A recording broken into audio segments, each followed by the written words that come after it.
Hey everybody, welcome back to the studio. I'm going to fill you in on what I've been working on here in my paint build area. And a few things I'm juggling, and it's a lot of fun. As many of you know who follow the channel and are in my Discord group, I am working on my Indomitus box set. A lot of fun. I'm painting up my Space Marines, my Ultramarines. Did a base coat in black. Did the top coat with Ultramarines blue. Boom, Vallejo, Ultramarines blue through my airbrush. Vallejo Air. This is what I'm eventually moving all my paints over to Vallejo Air. So there's that. Now, I've also done some printing for my upcoming Hail Caesar game. I've got tents. I've built 6 tents. I'm going to get those prepped and ready for the game as just a little outlier. Probably put up a small section of my fort with some tents in them, my Roman fort, and just other print things I've been printing. I've been working on some medieval style huts, stone buildings, Saxon style A-frame huts, starting to assemble several things that I can use with different genres. I could even morph those and use them with Star Wars Legion if I wanted to. So these buildings really are multi-purpose. Because you just don't want to always play Star Wars Legion on Tatooine, do you? I mean, I've got my desert buildings that I purchased that are resin, but I'm noticing on Thingiverse there's all kinds of stuff. There's even some 40K type theme buildings you can build with your 3D printer, so I'm going to be working on that. Let's see, what else? Just basically getting things ready for my March 20th game, Hail Caesar, Macedonians versus Romans. I'm going to build or paint up. I've already got them built.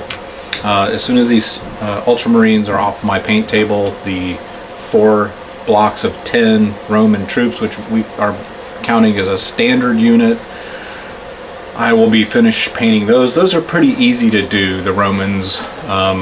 They're one of my favorite armies to paint because they are relatively easy to paint with the way the sculpts are made, and also just the lower amount of colors you need. Obviously red, you're doing your armor. They're fairly quick to paint up and get them on the bases and ready to for the table.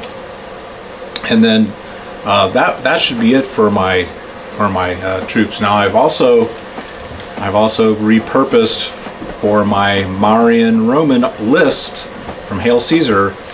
I've got some skirmish archers that I'm converted. Now I'm going to hit those with a brown wash. I'm going to hit some highlights on those, and they're pretty well ready to go. I've already got them staged over here on my gaming table, and I am using my old black Warhammer Fantasy bases, guys, and I just scattered them around to make them a skirmish unit. And I'll show you what I've done also is laminator.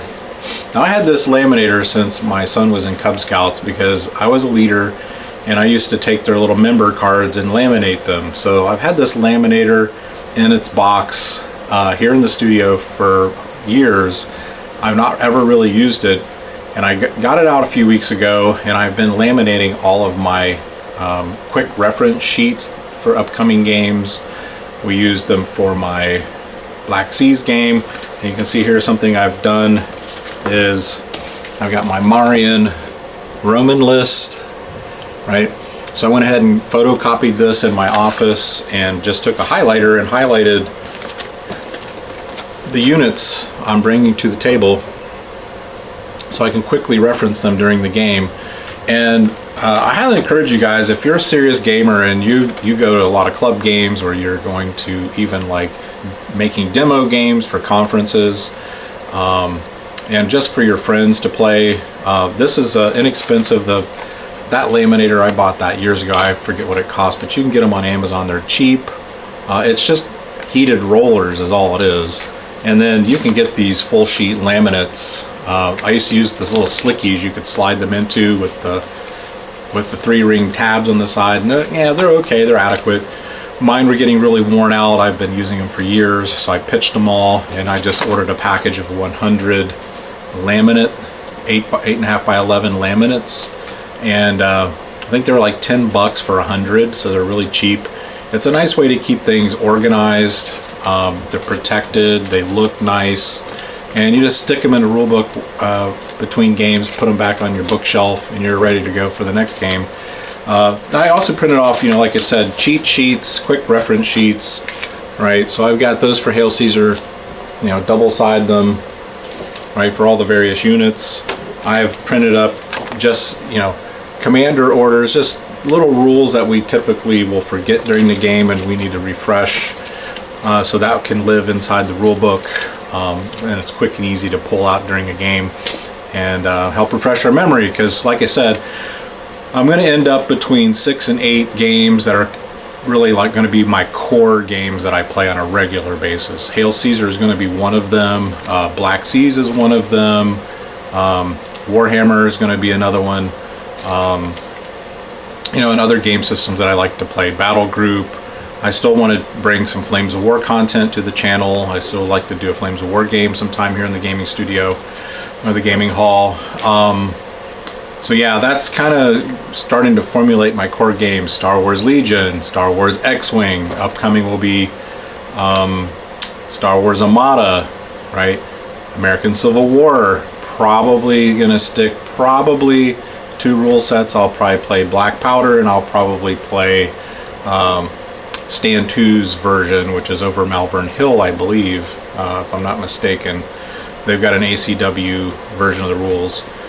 So yeah, and I do have some Napoleonics that I have painted. I did buy the black powder starter set a few years back, painted up the British, the French, so I can play some Napoleonics black powder. I can also break out my Et Sans Resultat, so that I've got that rule set over here we can play.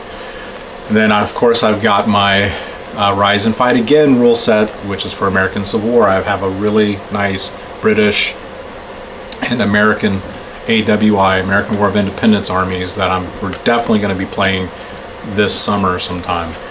So the way this is looking, before I let you guys go, the upcoming game hall games, we're probably looking at April either being Battle Group or Star Wars Legion, or in May it'll be one or the other. So that's kind of the next 2 game systems we wanting to get here in the gaming hall. I've had a lot of requests for Battle Group.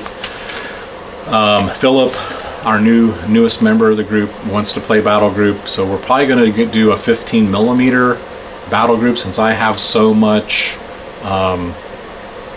Flames of War stuff that I can use for Battle Group 15mm. We'll probably go that route. That way I can field everything we need if necessary, and guys just need to show up with an appetite ready to play. Black Seas is in the mix. I want to get back to Black Seas. We're probably going to do Black Seas, I'm thinking either May or June. We'll be doing some, once my new mat gets here and we have the large star mat, the large scale Star Wars X-Wing battles is definitely on the list for this summer. So we got a lot of things planned coming up, 1 game per month.